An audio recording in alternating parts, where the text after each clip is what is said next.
नहमदुहु व नुसल्ली अला रसूलिहिल करीम अम्मा बाद। नाज़रीन, आज हम बात करेंगे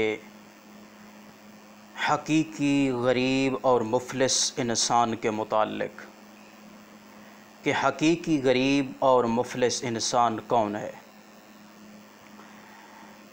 हज़रत अबू हुरैरा रज़ियल्लाहु ताला अन्हु, जिनका असल नाम अब्दुल्ला है, वो फरमाते हैं कि एक मौका पर आप सल्लल्लाहु अलैहि वसल्लम ने सहाबा किराम से पूछा कि हकीकी गरीब और मुफ्लिस कौन है।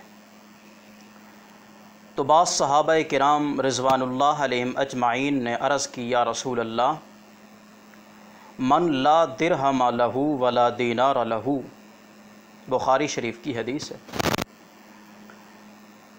कि हमारे नज़दीक गरीब और मुफ्लिस वो शख्स है कि जिसके पास दिरहम और दीनार न हो, यानी पैसा दौलत न हो, वो गरीब है। जिस तरह कि हम आज यही ख्याल रखते हैं कि गरीब वही शख्स है जिसके पास माल और दौलत सरवत न हो, हम भी उसी को गरीब गुमान करते हैं। मगर हबीब किबरिया सल्लल्लाहु अलैहि वसल्लम ने फरमाया कि मेरी उम्मत का गरीब और मुफलिस वो शख्स है जो क़यामत के दिन अल्लाह की दरबार में इस हाल में हाज़िर हो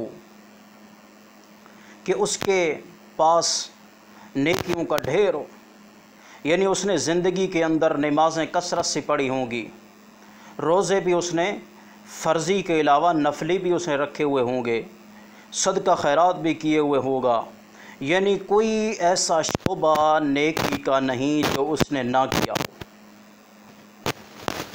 तमाम नेकियां उसने अपनी ज़िंदगी में करके नेकियों का ढेर लगा के अल्लाह की दरबार में हाज़िर होगा। तो जैसे ही नेकियों का ढेर लेकर अल्लाह की दरबार में हाज़िर होगा तो उसके ऊपर 5 मुकदमे बन जाएंगे।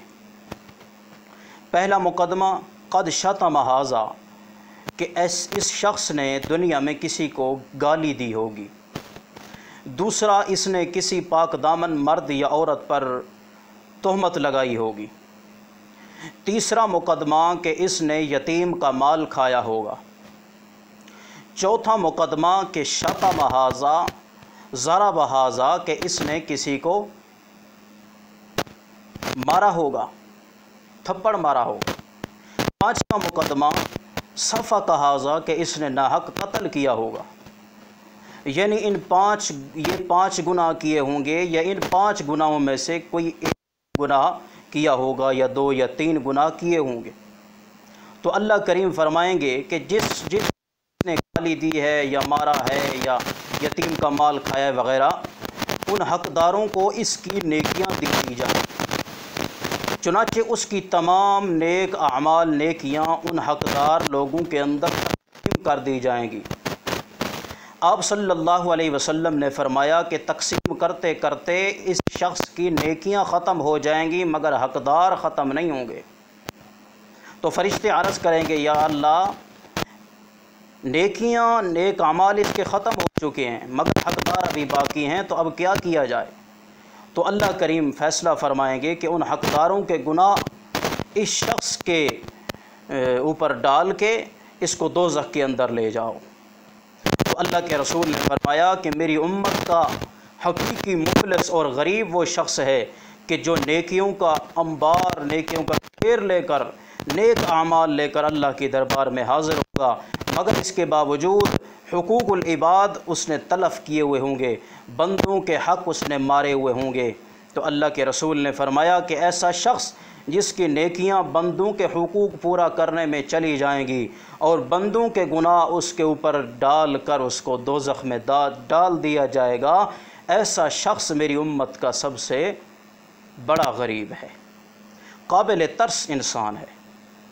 तो नाज़रीन, हमें भी कोशिश करनी चाहिए, जिस तरह हम हुकूकुल्लाह के अंदर हुकूकुल्लाह का ख़याल करते हैं, नमाज रोज़ा हज ज़कात यानी अल्लाह के अहकामात की पाबंदी करते हैं, तो इसी तरह हमें इन गलतियों से भी बचना चाहिए कि जिन गलतियों से اللہ کے بندوں کے حق تلف ہوتے ہیں، ضائع ہوتے ہیں، مارے جاتے ہیں۔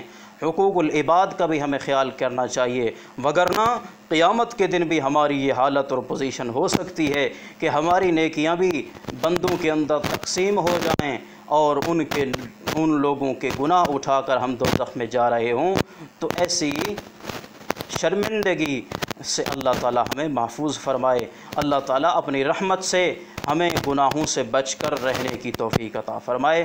وما علینا الا البلاغ المبین۔